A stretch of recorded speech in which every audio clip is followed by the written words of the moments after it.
হযরত মুহাম্মদ মুস্তাফা সাল্লাল্লাহু আলাইহি ওয়াসাল্লাম, আমরা তাকে অত্যন্ত ভালোবাসি। শুধু ভালোবাসি এটি নয়, তিনি আমাদের অত্যন্ত প্রিয়। গত 30 অক্টোবর 12ই রবিউল আওয়াল ঈদে মিলাদুন্নবী ছিল। মাননীয় স্পিকার, মহানবী সাল্লাল্লাহু আলাইহি ওয়াসাল্লামের সেদিন জন্ম এবং ওফাত, পুণ্যময় স্মৃতিময় দিন, এবং তিনি সেই দিন আপনার হিজরতও করেছেন, যে কারণে এই দিনটি সারা বিশ্বে প্রায় 200 কোটির অধিক মুসলমানের কাছে অত্যন্ত আবেগময় জায়গা এবং অত্যন্ত একটি পবিত্রতম দিন, যে কারণে সারা বিশ্বে এই দিনটিকে অত্যন্ত যথাযোগ্য মর্যাদায় পালন করা হয় এবং আমাদের রাষ্ট্রীয়ভাবে সেই দিন আমাদের সরকারি ছুটিরও দিন। মাননীয় স্পিকার, আমরা সকলেই জানি যে ফ্রান্সে একটি সাপ্তাহিক ব্যঙ্গ পত্রিকা এবদা মহানবী সাল্লাল্লাহু আলাইহি ওয়াসাল্লামকে নিয়ে একটি ব্যঙ্গচিত্র প্রকাশ করে। সেখানেই এটি ক্ষান্ত হয়নি। ফ্রান্সের সরকার সেটিকে ধৈর্যের সাথে মোকাবেলা করা দরকার ছিল।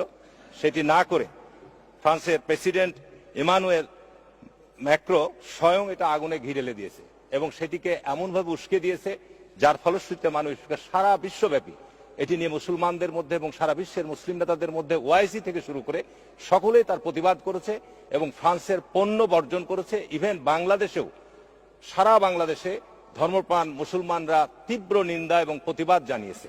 মাননীয় স্পিকার, আমি যেহেতু এই বিষয়টি অত্যন্ত আবেগপ্রবণ, একটু অত্যন্ত আমাদের হৃদয়ে চরমভাবে এটা আঘাত করেছে, আমি যে কারণে অনুরোধ করব মাননীয় প্রধানমন্ত্রীকে, সারা পৃথিবীর মধ্যে সর্বশ্রেষ্ঠ যেটি ভাষণ হযরত মুহাম্মদ সাল্লাল্লাহু আলাইহি ওয়াসাল্লাম, যেটি বিদায় হজের ভাষণ যেটাকে বলা হয়, উনি বলে গেছেন মানুষে মানুষে কোনো ভেদাভেদ নেই, আরবের উপর অনারবের উপর কোনো আরবের শ্রেষ্ঠত্ব নেই, সাদার উপর কালোর কিংবা কালোর উপর সাদার কোনো শ্রেষ্ঠত্ব নেই।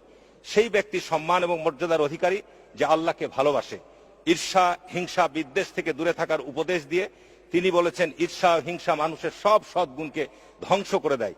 নারীদের উপর অত্যাচার না করতে তিনি বলেছেন। অধীনস্থ কাজের মানুষদের সম্পর্কে বলেছেন তোমরা যা খাবে তাদেরকে তা খাওয়াবে, তোমরা যা পরবে তাদেরকে তা পরাবে।